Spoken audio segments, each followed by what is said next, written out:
My whole life I've never gone beyond this valley. That'll change after the proving.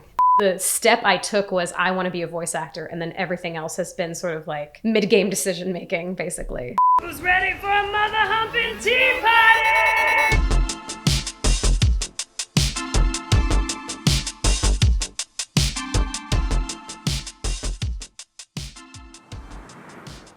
It's probably safe to say that everything started with Hey Ash, What You Playin', which is a web series I did with my brother.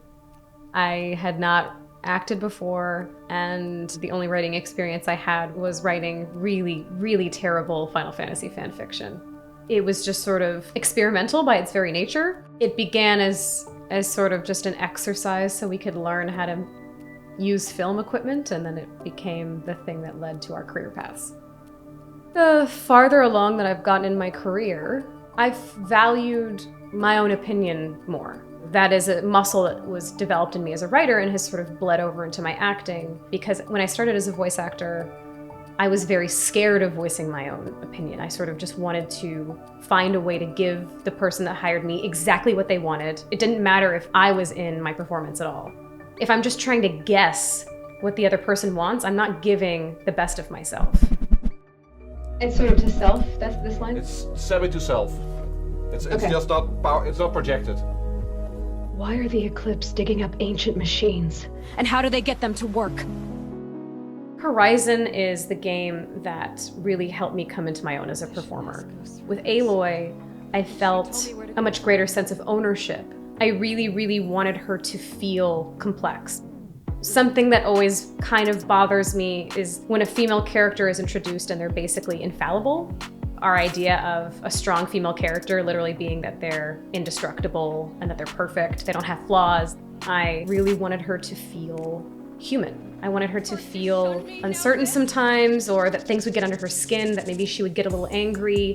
One of the things about an open world game is the player can choose to play any mission in any order they choose.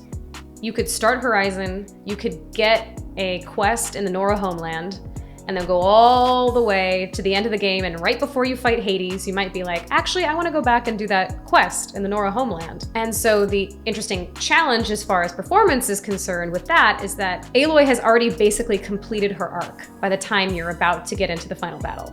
But there's a player that might choose to play that Nora homeland quest right at the beginning or at the end. And so any order that the player chooses to play, Aloy needs to feel consistent as a character.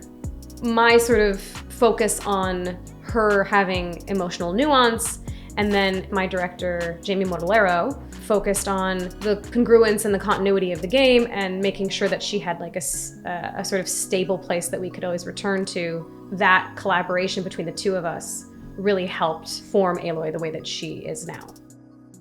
Honestly, we have surrounded ourselves with people like Ashley Burch, who's also on our writing staff, and we want to make sure that like we're getting it right. Even though I've been writing for Hey Ash, I don't think that I had the confidence to consider the idea that I could just be a writer as well, like as a profession, until I was asked to test for Adventure Time. I was hired on Mythic Quest because they wanted people in the room that understood the culture and understood the industry. If you had found 6-year-old Ashley and were like, one day there's gonna be a sitcom about a game studio and it's gonna have a bunch of famous people in it and you're gonna be in it, I've been like, I'm 6, why are you talking to me? But I've also been like, that's not gonna happen. I mean, for so long, loving games has just sort of felt like a weird secret society. Everybody has that game that they fell in love with because they make an impact. Those games were somebody's legacy. Well, this is my legacy. Our legacy. Our legacy, whatever. It's not my legacy. We didn't want it to be sort of like, hey, look at these bunch of nerds, you know? We wanted it to feel authentic to the experience of working in the industry, while also not papering over the myriad issues that it has. You would be remiss to make a show about games and not talk about sexism. You'd be remiss to make a show about games and not talk about griefing and toxic culture, and you know what I mean? But also, the show is not just that. It's not just pointing a finger at the industry and saying how bad we are. It shows, I think, a genuine love of games and why games are special and why people pour so much time and energy and love into them. if I had said no to Adventure Time. I wouldn't have opened that part of my brain that was like, oh, you can also write. That can also be something that you do, and you don't have to choose between the two.